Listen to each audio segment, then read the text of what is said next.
네, 안녕하세요. 여러분들 반갑습니다. 금융과 에너지 업종을 누구보다 쉽게 알려주는 데이언 멘토 권혁철입니다. 오늘 신영증권이라는 기업 리뷰해 보도록 할 텐데요. 신영증권은 여러분들도 아시다시피 증권사이죠.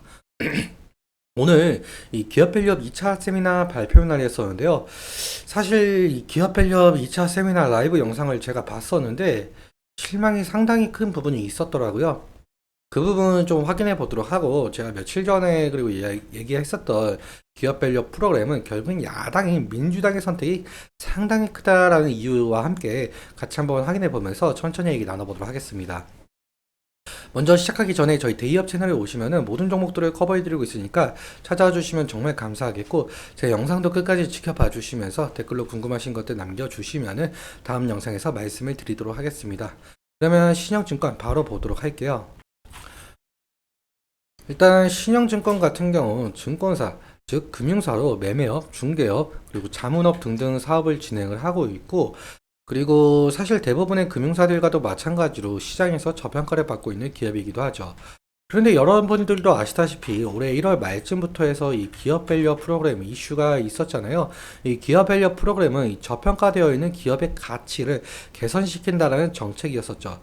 주요 내용 좀 짤막하게 살펴보자면, 상장사의 주요 투자 지표를 활용해서 시가총액 및 업종별로 비교 공시를 하고, 그리고 상장사들에게 기업가치 개선 계획을 공표하도록 권고하고, 기업가치 개선 우수기업 등으로 구성된 지수 개발 및 상장지수 펀드를 도입하겠다는 내용이었습니다. 세부 내용 같은 경우 2월에 발표가 되었었는데, 이때도 사실 실망이 큰 부분이 있었죠. 일단 2월에 발표된 이 세부 내용부터 좀 살펴보도록 할 텐데요. 구체적 방안이 2월 26일에 발표가 되었었는데, 이때 금융위원회는 기업 밸류원 지원 방안, 즉 한국 증시 저평가 해소를 위해서 7월부터 상장사들에게 기업가치 재고 계획을 스스로 공시하도록 하겠다라고 밝혔었고, 그리고 오늘이죠, 5월 2일 날 2차 세미나를 열면서 6월 중으로 최종 가이드라인을 확정시킨다라고 했었습니다.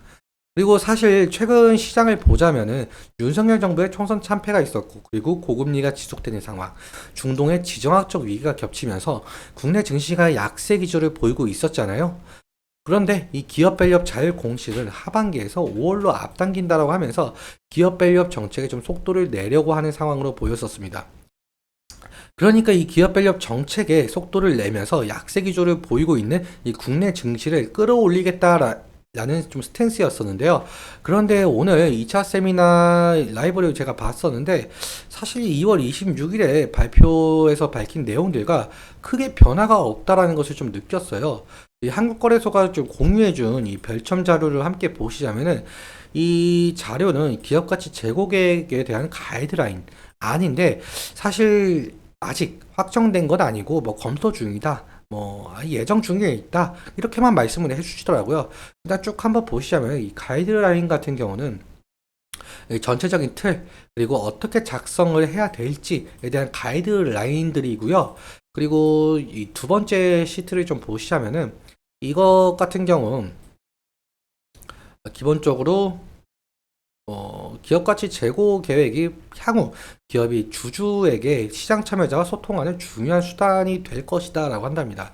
그런데 사실상 이 부분 같은 경우는 기업 밸류업 정책을 처음 공개했을 당시 이렇게 얘기했었던 것 같고, 그리고 세 번째 시트도 보시자면 이 향후 계획인데, 향후 계획도 2월 26일에 발표됐던 것과 뭐 크게 달라진 내용들이 없어요. 그러니까 뭐 같은 내용이다라고 보시면 될 것 같고, 네 번째 시트를 보시면 이 주 내용 같은 경우인데, 제가 봤을 때는 대부분 발표 자료들이 거의 2월 26일에 발표되었던 자료들이에요.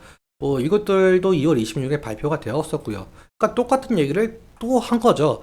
사실 뭐 중요한 부분이 이 세제 혜택에 대한 내용들이 전혀 없었어요.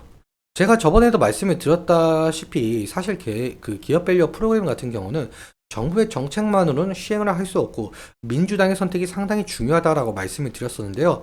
일단 이 이유에 대해서 좀 말씀을 드려보자면, 야당인 민주당 측에서는 이 기업 밸류 프로그램을 반대하는 입장은 아니었어요. 근데 민주당 측에서는 소액주주 권익을 보호하기 위한 정책, 즉 기업들의 이익과 반대되는 상당한 내용을 가진 정책을 공약을 한 바가 있었죠.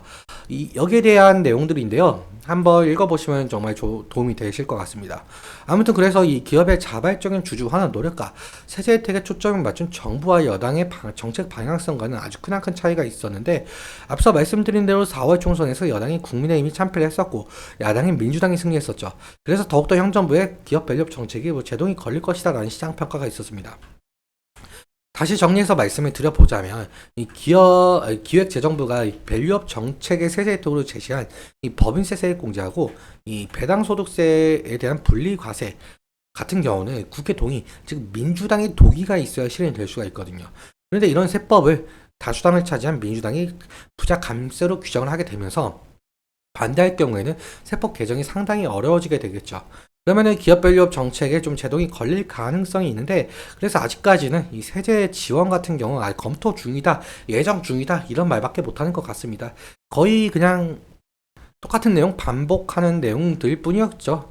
일단 민주당에서도 1,400만 명에 달하고 있는 개인 투자자들의 여론에 반응을 할 수밖에 없는 입장이긴 한데, 그래서 사실상 이게 합의가 이루어지지 못한다고 한다면 오늘 같은 2차 세미나 발표 내용처럼 다시금 김 빠진 내용만 나올 가능성이 상당히 높을 것 같습니다. 때문에 실제로 이 기업 밸류업 정책이 실현이 될지는 아직 미지수로 보이고 있고요. 그래서 이 부분은 좀 지속적으로 체크해 나가면서 민주당의 입장이 어떻게 변화되는지 이 부분 좀 대응을 하면서 투자 관점으로 바라봐야 될 것 같습니다. 그러면 차트 한번 살펴보도록 할게요. 일단 신영증권 같은 경우 아무래도 금융사이다 보니까 금융 테마 형성과 호실적 기대감이 모멘텀을 작용을 하면서 주가 변동성을 좀 나타내고 있죠. 최근 2월 달부터 시작한 이 기업 밸류업 정책 이슈로 상당한 상승을 이끌어냈는데, 2월 26일에 발표한 이 실망 매물과 함께 배당락이 겹치면서 상당 부분 하락한 부분이 있었습니다.